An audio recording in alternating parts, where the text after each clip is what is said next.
So, one thing that we need to be careful is that when we learn something new, we need to follow our steps in a way that we can assure ourselves that we can follow the steps really. And not like learn everything, then after we are not able to follow the steps and we don't know from where to start. So going to the point, when we start learning meditation, for example, we have started first with the position of meditation, simple breathing meditation, first flexibility of the body, flexibility of the mind. Then we understood how to do some analytical meditation, how to apply the antidote, where is the poison, and so on. And this is already something that we can look and say, okay, this I can do. It's not very, very easy, but it's not completely impossible. Something that we can feel that we are comfortable. If we now go and start explaining all other sorts of meditation, there are many other methods which are very valid, very good, but are difficult right away. So then there's the danger of saying, then now what I do, where I go, what I do. So we have some stable steps that we need to follow. And actually, for what we have already seen up to this morning, we have enough to practice for our whole life if we want. Okay? But I would like today to explain you mainly 3 types of meditation still. Also because we are different, and as being different persons, we need to have different tools because of our different ways of mind. We have different approaches for different mentalities. For some people, analytical meditation is very, too mental. For other people, visualization is too abstract. So it depends what type of meditation adapts better into you. So I'd like to share with you. One is the meditation which I already said before I would explain, which is the meditation in which we meditate on the stages of the path, which we call Shargam. And then I will teach how to do some meditation with visualization and some meditation with recitation together. Okay? So this is, I think for this afternoon is already quite a lot. Okay, then, anyhow, meditation is a subject that we have the whole life to go on it. It's not something that we conclude in a weekend or in a month. Something that slowly we can learn new and more deep forms and different, there are thousands of different forms of meditation. And we can go deeper and deeper also in different ways. Okay? Just to explain briefly, one form of meditation, which in Tibetan is called Shargam, is when we meditate on the path that we need to follow. It's like if we take a map in our hand of what are the steps that we need to do. And we start imagining the steps before we do the actual travel. So like this makes me to remember when I was a kid, I was around 10, 11. I used to do competitions by horse with my cousin, and we were partners, and it was like, I don't know how it's maybe called endurance competition. And basically it would last like 5 hours, and we would go on the horse, and then as in the moment we leave, they give us a map. And on this map it was showing, okay, first you need to do 500 meters at this speed, and then we needed to calculate the time of starting, and we need to calculate at how many minutes and seconds we need to reach that point, and there what was the timing of the next point. And the map was just showing, okay, go straight, here there will be a tree, turn left on the tree, go down in the hill. It was giving the different indications of what we needed to do. And what we would do is that when we start, we first look for the first step, what we need to do, and as we were going there, maybe take 5 minutes, 10 minutes, while we were going there, we already start looking the next steps of what we need to do. Okay, after this, we need to turn right, then there will be a tree, then there will be this happen and that happen, and we already start to visualize what will be the next steps that we need to do. The better we could do that, the better when that we saw the tree, we already know what we need to do and so on. No? So similar to that, there are meditations in which we start already to envision, we start to prepare ourselves with which are the steps on our own spiritual process. So, okay, just making an example. Okay, first thing, I need to rely correctly upon the Guru. Then after that, I need to realize the preciousness of this life. After that, I will realize impermanence and the certainty of death, the uncertainty of the moment of death. After that, I will see the general and specific sufferings of samsara, and I will meditate and realize the law of karma. After that, I need to take refuge. After taking refuge, then I need to generate bodhicitta and to generate love towards others. In order to do that, first step, equanimity. Second step, create connection with other sentient beings, empathy towards other sentient beings by seeing them as my mother, by wishing to repay back the kindness that I have received from them, and so on and so on. Then we go on the whole step path. So we visualize, we imagine what are the steps that we need to do. This helps very much after, when we are actually walking on the path, we know where we are and where we need to go. And it also helps us to give us a path to follow, to have a program to follow. That's very useful. So, in very few words, I am here, what are the next steps that I will need to do? The more I prepare myself before by imagining that steps, easier it will be after once I am there. Okay? And we have many very extensive teachings about this. And normally, for example, one text that helps us on this, normally these meditations are done with texts. Not necessarily, but normally, yes. Which remembers us of each one of the steps. For example, in the Guru Puja that we do every day here in the center, there is from verse 84 to verse 114, if I am not mistaken. 114, 15, something like this. And I think 114, before the dissolution. That's the part in which is the meditation on the gradual path to enlightenment, where are all the different steps. So each verse is showing us one different step that we need to do. Some verses condense more steps into one, actually. But still, like each step, if we like to open, we can open into other parts of it. But still, we have the main steps that we need to follow. So by making this meditation, we have an idea, oh, first I need to do this, then I will do that, then I will do that, then I will do that. So we create familiarity with the path. And it was within this context that one of my teachers, Kyabche Rinpoche, he said, the first thing that we need to do in order for anything to happen is to wish for it, to desire it. To wish for it, to desire it. So, okay, first I need to do what? Oh, may I develop the correct relation to the Guru. May I realize the preciousness of this life. May then after that I realize the impermanence. And like this we go on, and we wish for it, and we think about every step. And this will help us very much after to follow it.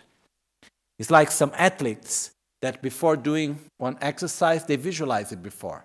Okay, I will run this fast, and I will make a jump, I will do this and that maneuver, and then I will fall in with my foot in this way. And the more they visualize, the easier it becomes after to do it. Similar to that, we do the same also with our path, okay? So this is called Shargom. And it's one specific type of meditation. There are many different texts for this. There are different ways of doing it. But just because we named it before, I wanted just to give some sort of explanation of what it is. Okay. There are so many different meditations that use visualization. But generally speaking, the visualization have one very specific quality, which is when we do a specific visualization, it has the ability to direct our mind even without thinking about that direction. Okay? And I would like to give a practical example of one visualization that is one of the most common visualizations that we do in the Mahayana practice, also in the Vajrayana. And the interesting thing is that when doing this visualization, independently of the fact that we know what we are doing or we don't know what we are doing, it works in the same way. Okay? We don't need to think about the quality that we need to meditate about. We just need to follow the indications, the instructions, and the visualization. And it works. Okay? So, how do we do that? This is one example. There are many others. This example can be done in different ways, okay? I will just explain one way now, which is we will combine with what we have already seen. So, we are there doing our meditation. First we sit down, concentrate on our breath, and then we sit to meditate. And then first of all, we visualize in front of us, we imagine Guru Buddha, which is Buddha Shakyamuni, or in the aspect of Buddha, or our Guru, anything that represents all the holy beings. Then as we inhale light and nectar that comes from Guru Buddha, that fills our body and revitalize our qualities, help us to purify our negativities as we exhale dark smoke, putting away our negativities, just as we have explained before. So we do this until we feel that our body is completely filled up with light and nectar, no more negativities in our body and mind. And then we start visualizing around us. So we will visualize around us. First of all, we start putting our father in our right side, our mother on our left, all the other people that we love, the man in the right, the woman in the left. We have our friends, husband, wife, children, grandparents, whatever, okay? All the people that we love, we visualize on our sides. All those to whom we are indifferent, we visualize behind us. So, for instance, we put animals, human beings, and all those people to whom we really don't have any specific attraction or aversion. And there are so many, infinite. In front of us, below Guru Buddha, we visualize all those to whom we have specific aversion. It can be someone that we have hatred, or someone that we cannot relate well. And sometimes people ask me, oh, but should it be by category, should be on the side? But I feel aversion, so where should it be? Then it's in the front. It's not a matter of category here. It's not because a brother, a husband, a wife, a son, or a daughter that it should be on the side. It depends how we feel. If we have attraction, on the side. If we have aversion, in the front. We make this division because that's how we are now. We are like this. We naturally have this way of relating to others, okay? So we start from that. Then, once we have visualized all around us, we start observing them clearly, and we visualize them with their bodies are dirty and sick.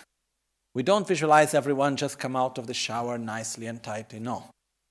We visualize them in this way. Why? Because it represents their suffering. It represents their defilements. So they are dirty and they are sick, representing what? They are hatred, aversion, jealousy, envy, ignorance, negative karma, and so on. So as we visualize that, we start observing them clearly. And the first step is to see that there is no difference whatsoever between each one of them. You know, the ones that are on the sides and the ones that are behind, they all suffer in the same way. They all want to be happy in the same way. They all do whatever they do thinking is the best for their own happiness in the same way. Just as I do, just as I am.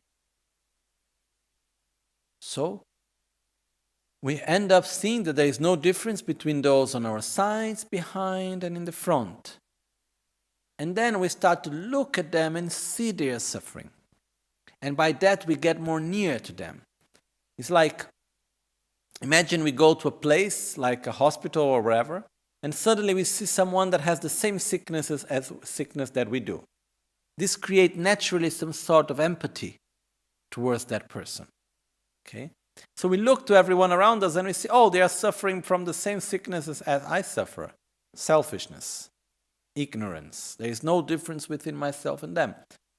And as we see there is no difference, we start to create this equanimity. We start to think, okay, they all wish to be happy, they all don't wish to suffer. There is no difference between myself and them. And then we start relating to each and to everyone in the same way. We take away that division that we did before. And we start seeing each and every one of them as the same. And the more we look at their suffering, the stronger we start gradually to feel that we want them to be free from suffering. At that point, from our heart, light emanates, which is a reflection from the light from the heart of Guru Buddha that comes to our heart, and from our heart it reflects and goes to the heart of each one of them, eliminating their suffering, first of all, bringing them to a state of peace, and bringing them to a state of joy and happiness. So the lights emanate from our heart, go to their heart, eliminate their suffering, bring them to a state of joy, And then the rays of light and nectar come back, reabsorb back into our heart, and we feel their joy, and we are happy for their happiness. Okay? And we do this again and again, this process. As we do this visualization, we are developing 4 qualities, which are love, compassion, joy, rejoicing, and equanimity. Just as when we do the prayer, may all beings have happiness and its causes love. May all beings be free from suffering and its causes compassion. May all beings never be separated from the great happiness that is beyond all misery, rejoicing. May all beings dwell in equanimity, unaffected by attraction to dear ones and aversion to others. That's equanimity. Okay? So as we develop these 4 qualities are 4 very important qualities that we need to develop on the Mahayana path.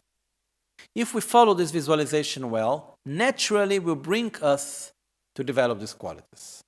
Because when the light emanates from our heart, it goes in the same way to everyone, not first in the sides, then behind, and if we have enough time to the front. They go together at the same way. So what are we developing when we manifest the lights going the same way to everyone? Equanimity. No attraction to one and aversion to the other, same attitude towards all. Then, when the light goes and eliminates the suffering, what are we wishing? May they be free from suffering, compassion. When the light goes and brings them happiness, after eliminating suffering, what are we wishing? May they be happy. What's that? Developing of love. And when the light comes back into us and we feel happy for their happiness, what are we developing? Rejoicing. Okay? So by doing this visualization, we are naturally developing these 4 qualities that are very important on our path. And even if we don't need to know, now I am developing compassion, now I will develop love. We don't need to think about this. If we follow correctly the visualizations, naturally we will be developing these 4 qualities. Okay? Naturally, we will be meditating in these 4 qualities, because when I visualize that light goes and eliminate the suffering, it will bring naturally the wish for them to be free from suffering. And this is compassion. I don't need to think, now I will meditate on compassion. Because by doing that, following that visualization, it will induce me to the state of compassion. It will induce me to the state of love. It will induce me to the state of equanimity and rejoicing. And by that, we familiarize ourselves with these 4 qualities. And by that, we meditate on that. Okay?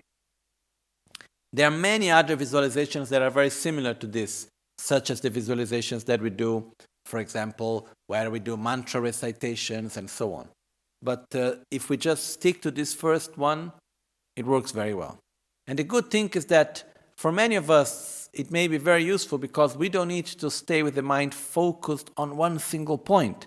We just follow the visualization and there's all space for our creativity. We divide the realms. First the light goes to the hell realm, then to the hungry ghosts, then goes to the animals, all sorts of animals, then the human beings from different places, different kinds, then goes to the God realm and semi-God realm, and we can go to all of them. And by that, actually, we are able to focus our mind on giving happiness, taking away suffering, rejoicing from the happiness, giving love, giving happiness and taking away suffering the same way without difference from one another. So we are developing these 4 qualities, okay? That's a very powerful way of making visualization also. So visualizations have this specific capacity of inducing our mind to a certain state even without knowing that we are generating that state conceptually. Okay? This is one example of it. Okay. Another type of meditation that exists is the meditation that combines recitation and meditation. Okay, mostly in Tibetan called Gomde, which Gom means meditation, De means recitation. And we can divide these practices of recitation with meditation mainly into 2 types. The first type is where the words that we say, that we recite, they are used as a way to direct the mind, to guide the mind through the meditation. So this we still can divide it into two types. One type where what we recite is a description of the visualization that we should do, and another type where what we recite brings us to the meaning of what we should reflect, one step after the other. Okay? For example, if we do a recitation of the Bodhisattva Charyavatara, it helps us to meditate, like to do an analytical meditation on each one of the steps as it's being shown through the 10 chapters. If we as we do the recitation on the verse 84 of the Guru Puja, the same thing.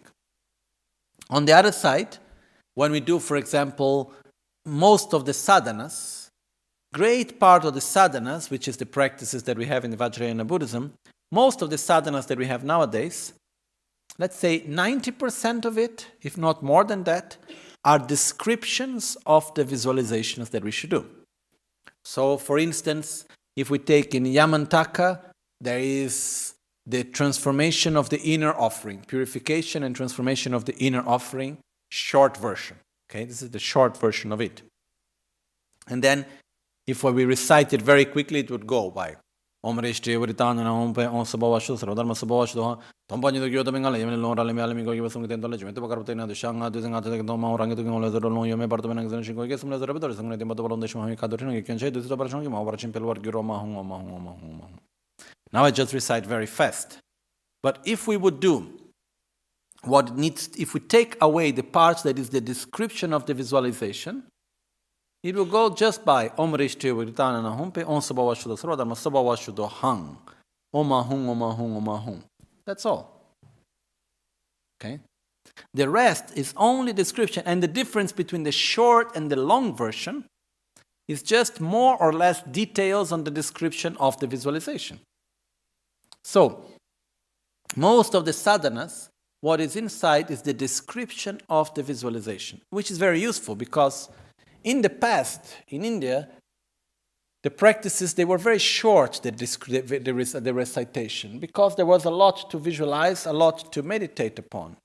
But at the same time, slowly, people, they lost their ability to visualize. So, in order not to lose the tradition of visualization, what happened? The masters of our lineage, gradually, they transformed what was only visualization also in recitation in order to help. So as you recite, and that's why most of the times practitioners try to memorize the words, because as you recite, it's more easy to follow with the visualization. Okay? This is one way. The other way is we do prayers, and as we do the recitation, it helps to direct the mind into one specific process that we like to develop of thoughts, a line of thoughts and reasoning. Okay?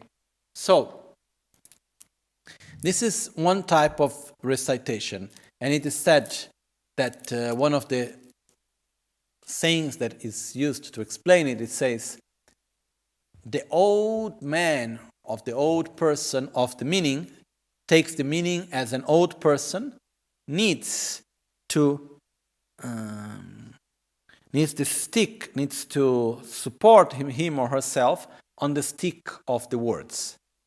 So imagine like an old man, but he needs a stick to walk. Similar, the meaning is the old man and the words are the stick, where he needs to use it to be able to walk well. So similar to that, when we say something, unless we just speak like a sort of a parrot without thinking on the words have the ability to direct our mind. And that's very powerful also. And in the Tibetan Buddhist tradition, we have a lot of meditation with recitation. If you go to the monasteries, in the morning you have all the recitations, and people think, when are they meditating? No. But they are not silent. You don't need to be silent in order to meditate necessarily. Because through the recitation, it helps to keep the mind single-pointed in one process of thought, in one line of thought, or in one whole process through visualization also. Okay? So, this is something that it's a very powerful way of doing with recitation also. The other type of meditation with recitation is the recitation of mantras. The main difference is that in one case, we say words, to direct the mind.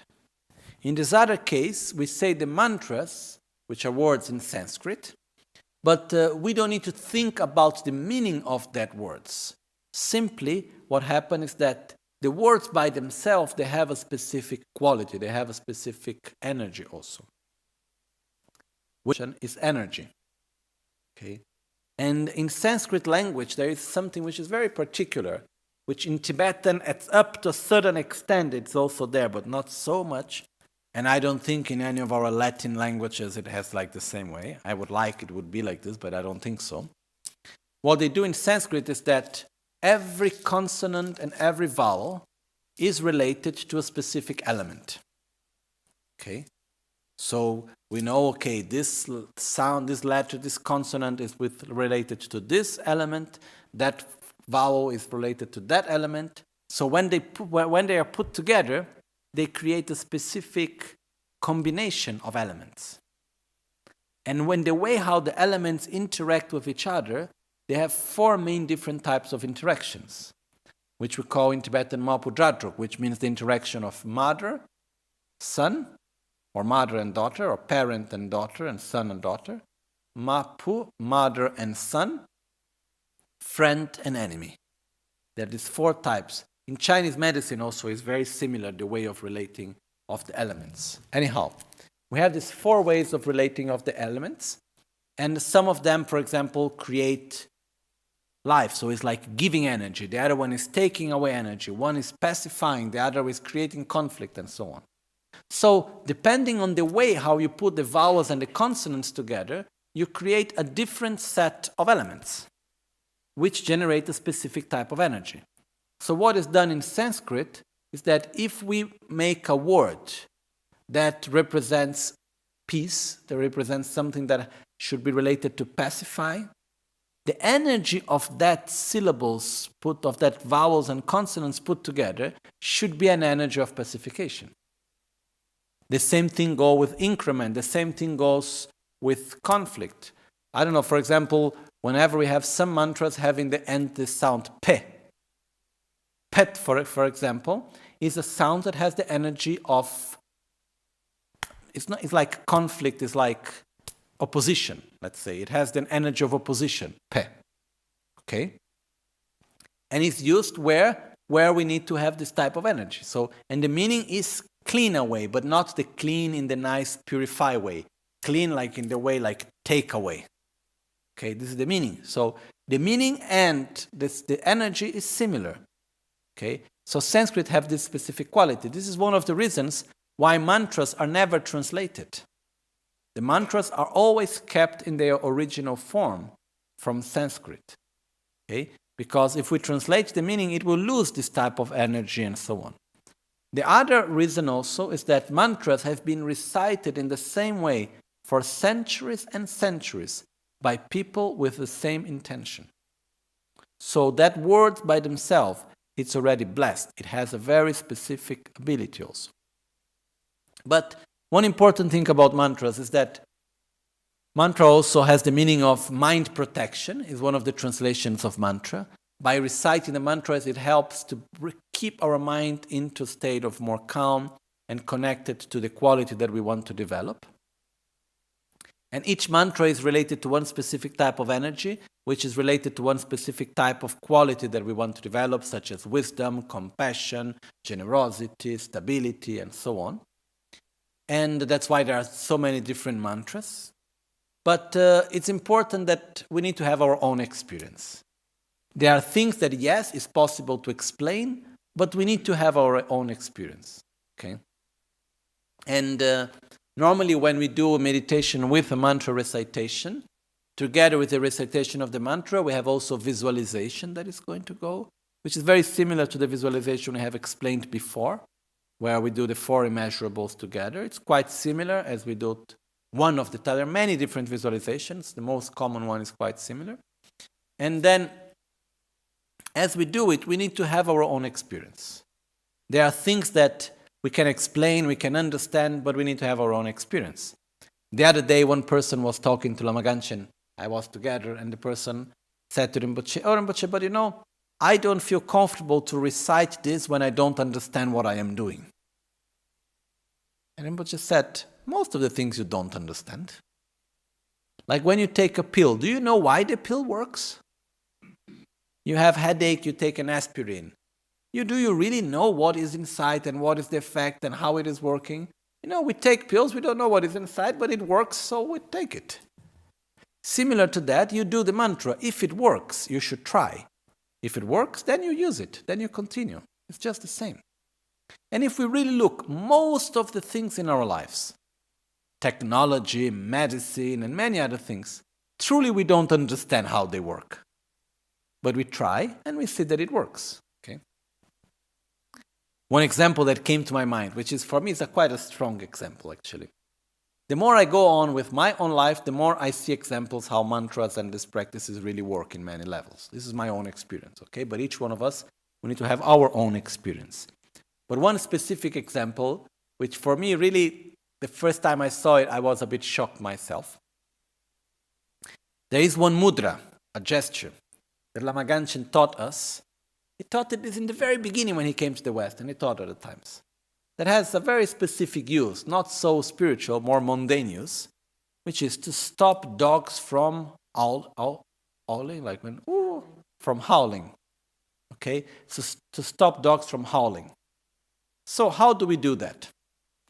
Very simple. Take a shoe or a slipper.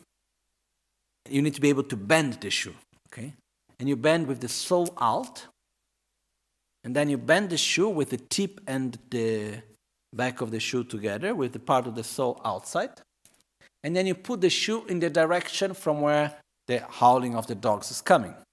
Just point there to the dogs. They stop howling. Don't ask me how. Don't ask me why. I tried it many times, and for me it worked. And I remember one time it was so clear. I was here in the center, and we were working in the tattoo wall, the paintings for the center of Milan. And there were a few friends together. I think there was Renata, and Renato was also there together from Brazil. And then we were doing this, and then at a certain point they were howling and howling so much. I just took out my shoes, which was a very summertime, very small shoes, and I turned it around and I put like this, and then they stop. I said, okay, nice. And this friend, which is also skeptical as me, he looked and he said, what are you doing, You are there in the computer working, suddenly you take your shoes out and do like this, and that's a bit strange. And then I told to him, and then he was like laughing. I said, okay, let's see again, Then after a few hours passed, we all were almost the whole night working. A few hours passed, and then again the same thing. They were howling again. They said, okay, now try again. I took the shoes, they stop again.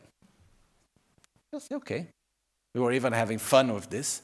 Then when we were going up home, it was already quite late. It was around maybe 4 or 5 in the morning already, actually. As we were going up, we were like 20 meters from where these dogs were, and they were howling a lot. I don't know if they were the same as before, but they were howling a lot, and they were just in front of us, like 20 meters, and then he was like joking to me and said, okay, now let's try it. Come on, let's see if it really works, no? Then I took it out, my shoes, and I just did like this, and then they stopped right away, Then we were looking and say, okay, wow. So basically what happened in this case? A person that I fully trust, that most of the things all the time that have told me have always been right, which is Rinpoche, Lama Ganchen Rinpoche, have told me that this works. I have tried myself, and the times that I tried, it worked. So why shouldn't I believe in it? Simply because I don't understand how?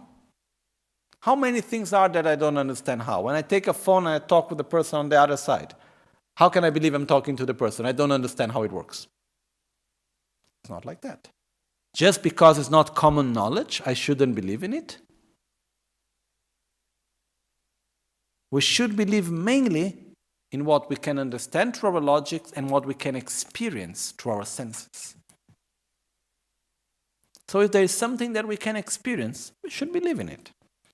And when we talk about benefits from reciting mantras and doing some practices and so on, we need to do our own experience. And based on this, then we know really how much benefit it has or not. And then why it works, this is not the main issue. How it works, that's not the main issue. The main issue is, does it work or does it not work? So with recitation of mantras, I don't want to go into many details on how and so on. I just let you to do your own experience. I think this is the most special way. This is the most important way.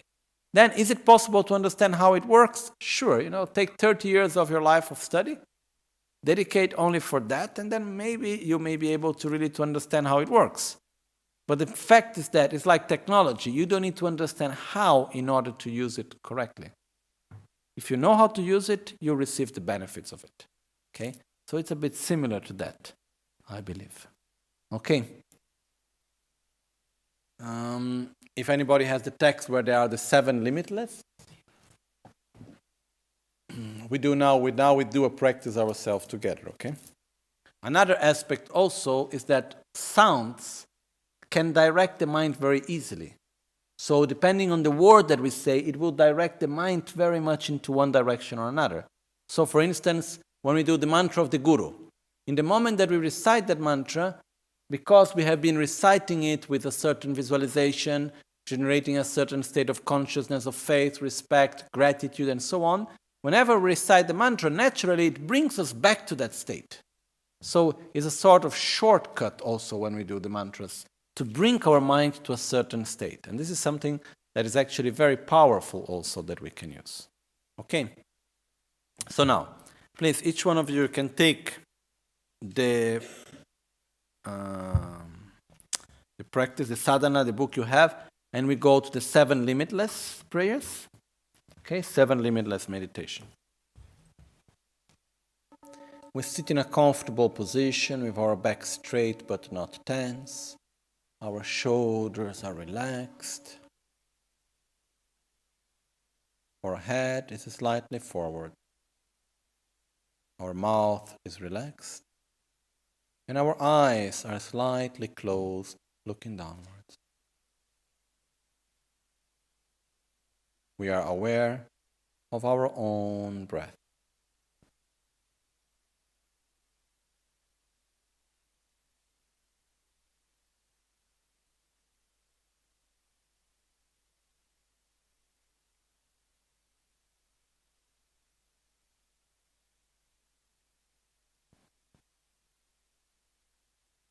We observe our own breath as we place our mind in the air that goes in and the air that goes out.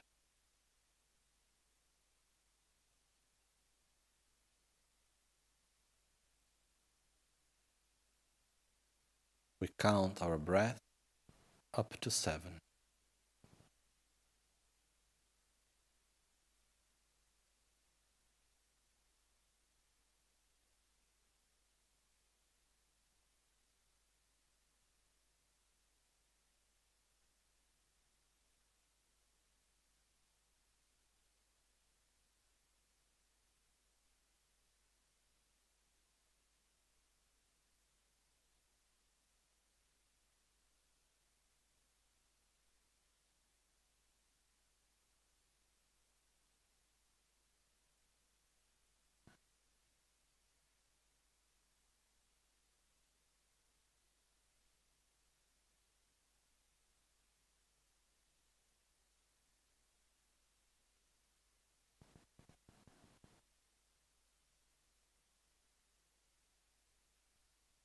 Place our attention at the sensation at our nostrils as the air comes in and the air goes out.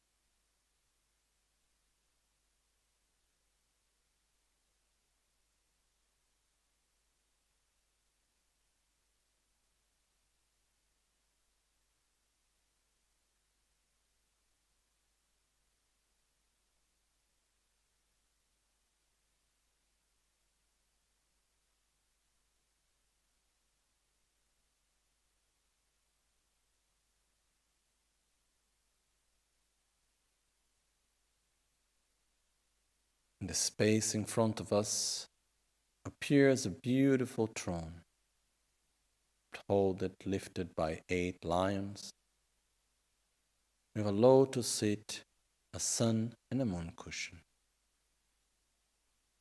above which is seated Guru Buddha. In the appearance as Buddha Shakyamuni, Guru Buddha is inseparable of our Gurus and all the Buddhas of the 3 times, inseparable of all holy beings. Guru Buddha is seated cross-legged with the monastic robes. His right hand is touching the earth in the mudra of stability like Akshobhya. His left hand is in the mudra of meditative concentration. Guru Buddha smiles at us. We look upon ourselves and we see our own defilements, our tensions, our blockages.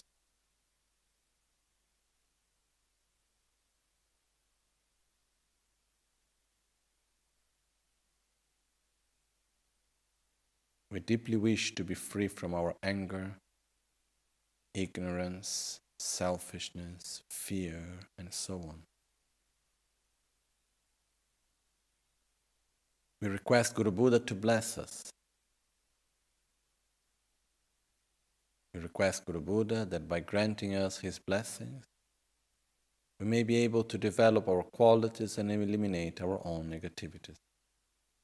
Asking the blessings to Guru Buddha is like asking the blessings to all holy beings that he represents and is inseparable with us. As Guru Buddha accepts our request of blessings, he smiles at us. From his 5 chakras, light and nectar emanate, white from the crown, red from the throat, blue from the heart, yellow from the navel, and green from his 6th chakra at the basis of his spine. The light and nectar is absorbed to our respective chakras, eliminating our negativities, revitalizing our own quality. As we will recite the mantra, we focus our attention, the lights coming to each one of our chakras, eliminating the respective negativities, developing our own qualities. We gradually develop a state of peace, of joy, of harmony and wisdom, separable from a deep state of love.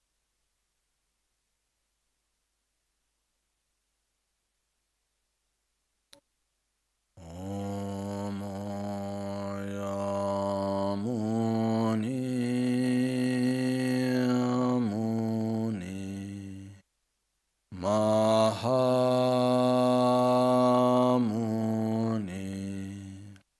Shakyamuni Swaha.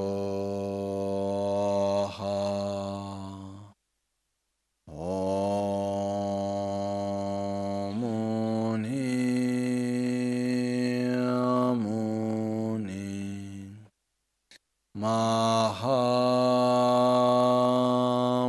Shakyamuni Swaha. Om Muni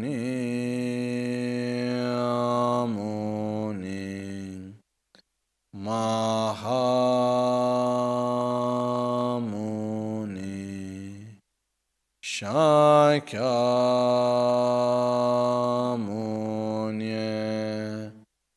Swaha.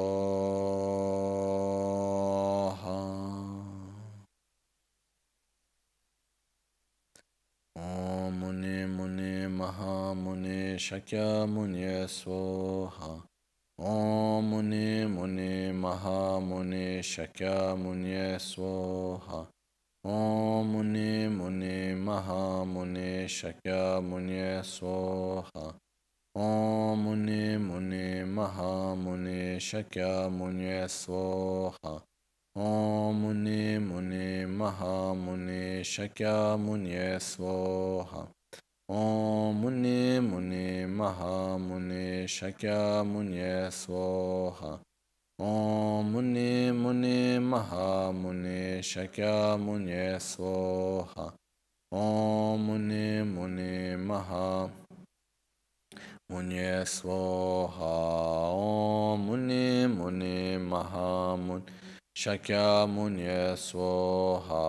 Om Muni Muni Mahamuni Shakyamuni Swaha. Om Muni Muni Mahamuni Shakyamuni Swaha. Om Muni Muni Mahamuni Shakyamuni Swaha. Om Muni Muni Mahamuni Shakyamuni Swaha. Om Muni Muni Mahamuni Shakyamuni Swaha. Om Muni Muni Mahamuni Shakyamuni Swaha. Om Muni Muni Mahamuni Shakyamuni Swaha. Om Muni Muni Mahamuni Shakyamuni Swaha. Om Muni Muni Mahamuni Shakyamuni Swaha.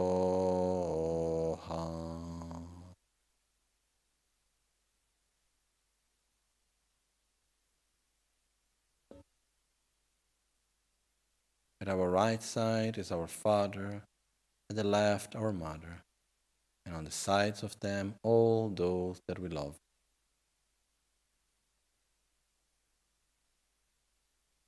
We imagine them and we observe them one by one.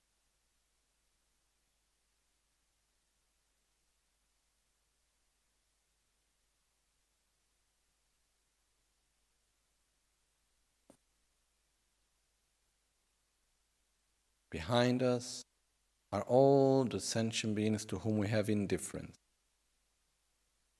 They are countless.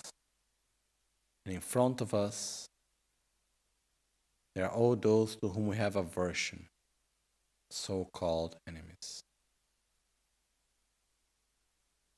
We observe the suffering of sentient beings around us.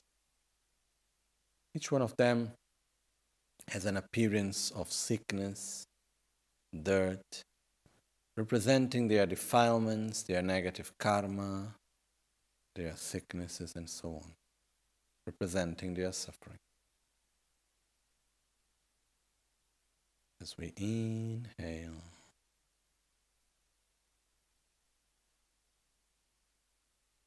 and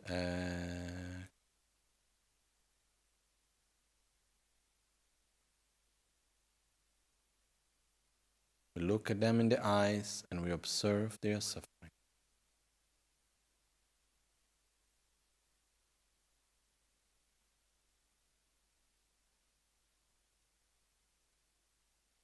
As we observe sentient beings around us, we see that truly there is no difference between us and them. As each and every one of us, we all suffer, we all want to be happy, and each one of us, we do everything we do, thinking as the best for our own happiness, guided although by our own ignorance. We observe their suffering.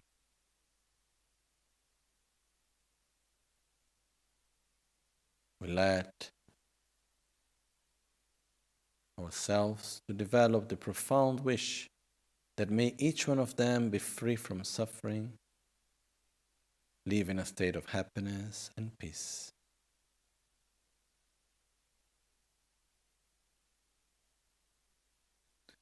Simchen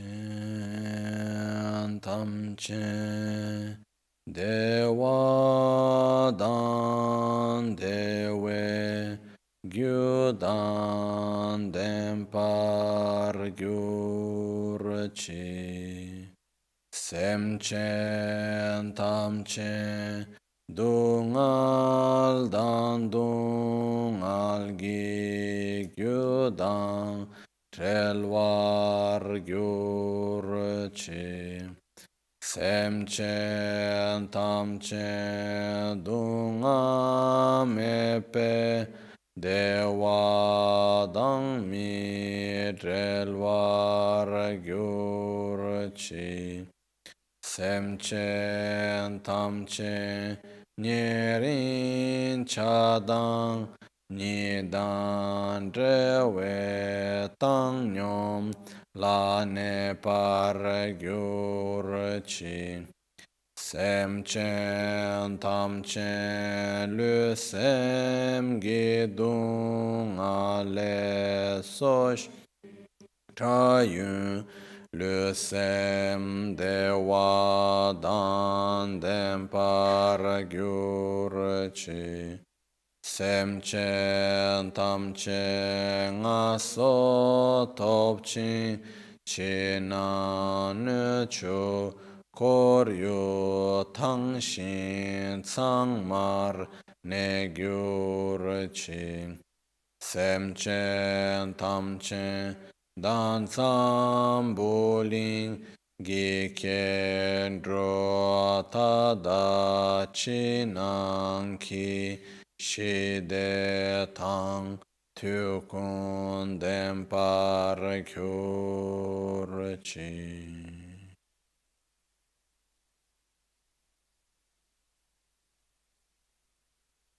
May all beings have happiness and its causes. May all beings be free from suffering and its causes. May all beings never be separated from the great happiness that is beyond all misery.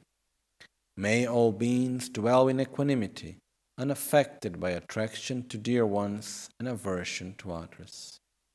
May all beings recover from the sicknesses of body and mind pollution and enjoy relative and absolute health now and forever.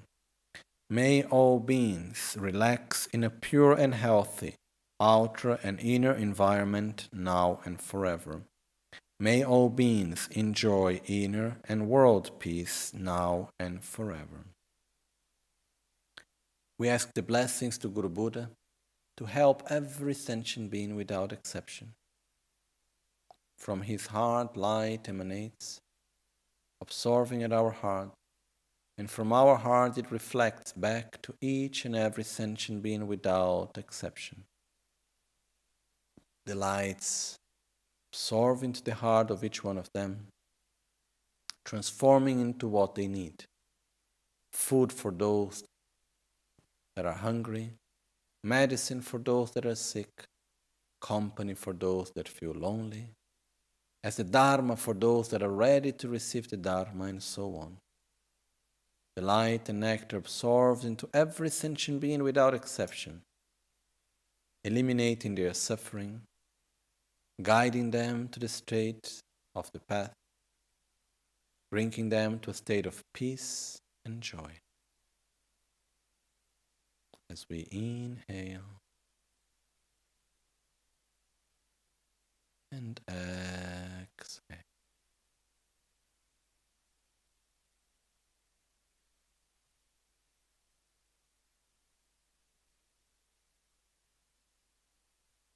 As sentient beings reach such state of peace,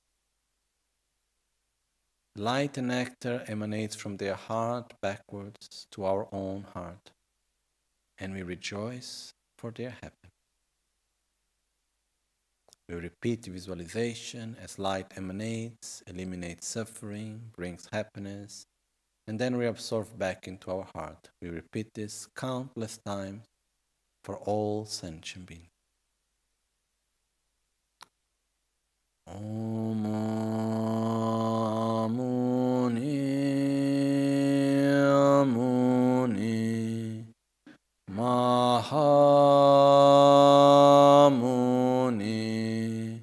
Shakyamuni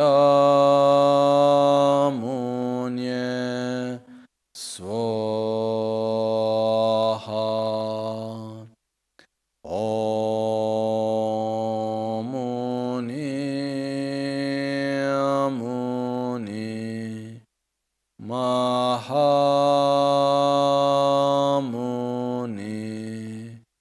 Shakyamuni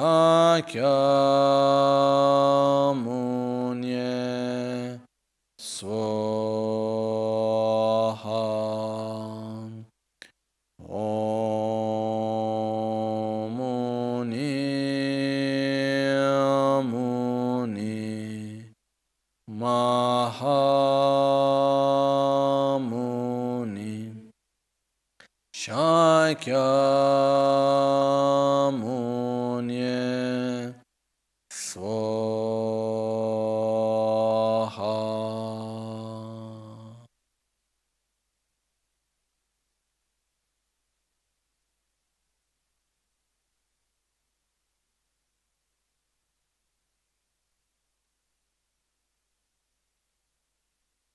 Om Muni Muni Mahamuni Shakyamuni Swaha. Om Muni Muni Mahamuni Shakyamuni Swaha. Om Muni Muni Mahamuni Shakyamuni Swaha. Om Muni Muni Mahamuni Shakyamuni Swaha. Om Muni Muni Mahamuni Shakyamuni Swaha. Om Muni Muni Mahamuni Shakyamuni Swaha. Om Muni Muni Mahamuni Shakyamuni Swaha. Every sentient being around us reaches a state of peace and happiness.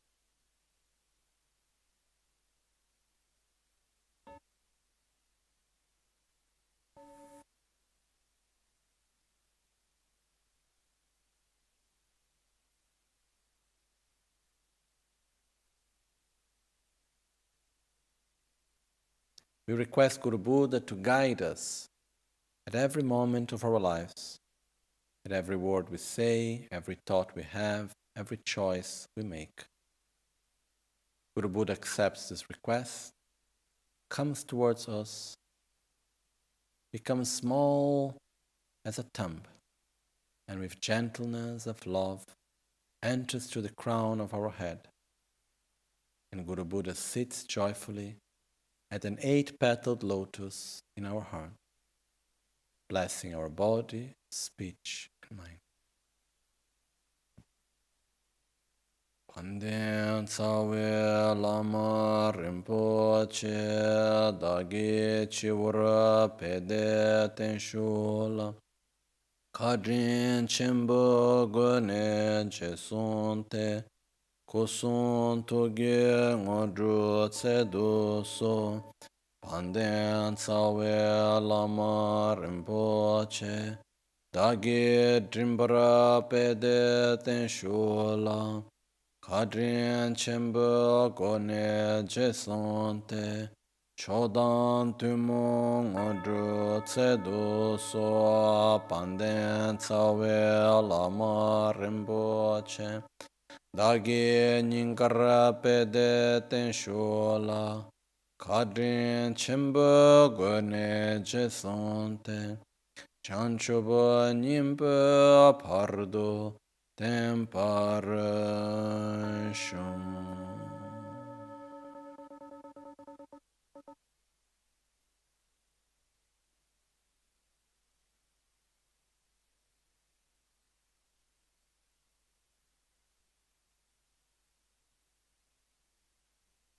We dedicate our merits that we have here created for every sentient being.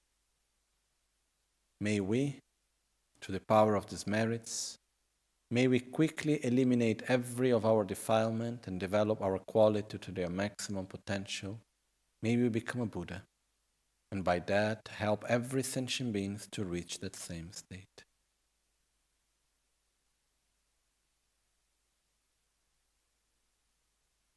Jitsun lame kutse rapten chi namkar tinle chochur gepadan losan tempe dreme sasumgi drove munsel tato negyurchim.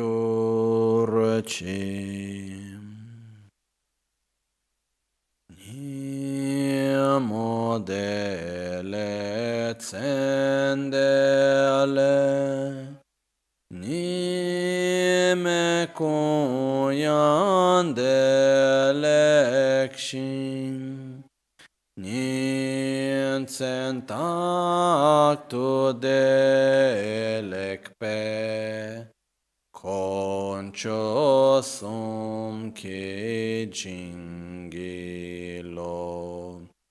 concho sum ke ngodrubutsol concho sum ke trashisho.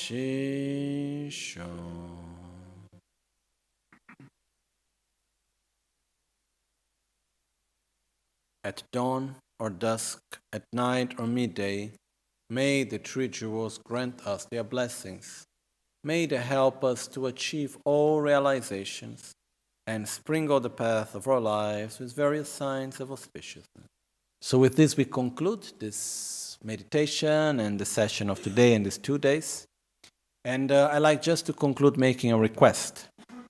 Traditionally, for many centuries, when the teachings were given, together with receiving the instructions, there always came the commitment to do the practice. Okay, sure, I cannot give a commitment now that we have already finished everything and say, okay, you didn't know about the commitment, but here it is. This I will not do. But I just make one request. Look upon yourself, be sincere to yourself, and ask yourself, does meditation help me or not?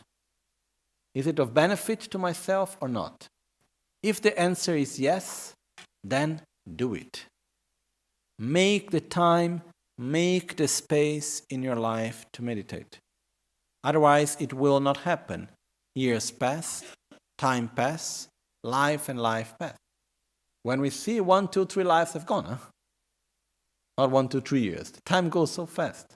So if we really take into consideration now and we start doing, then we can really build up this ability and we can do a lot with it. So that's all a request. Okay? So if you see there is benefit, do. Make a commitment with yourself to make a minimum amount of meditation every day. And keep it. Make the commitment for 15 days, 1 month, 1 week, whatever time you like. And then once you are able to keep the commitment, then you can renew the commitment again. But do that in order to make this a space in your life, in order to make such difference, okay? I'm very happy that we conclude these 2 days and we were able together to go through the most basic aspects of meditation, leaving you these tools that you can use. Not something far away that you don't know how to do.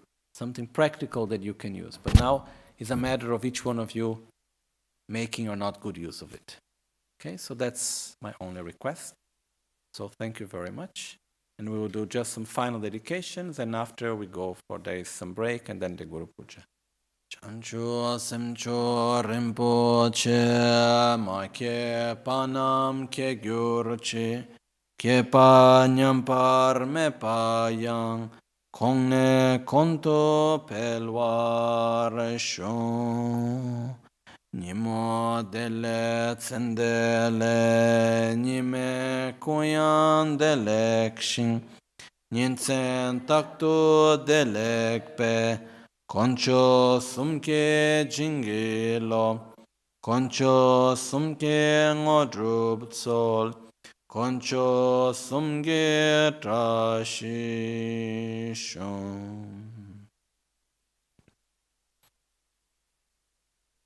At dawn or dusk, at night or midday, may the three jewels grant us their blessings. May they help us to achieve all realizations and sprinkle the path of our lives with various signs of auspiciousness.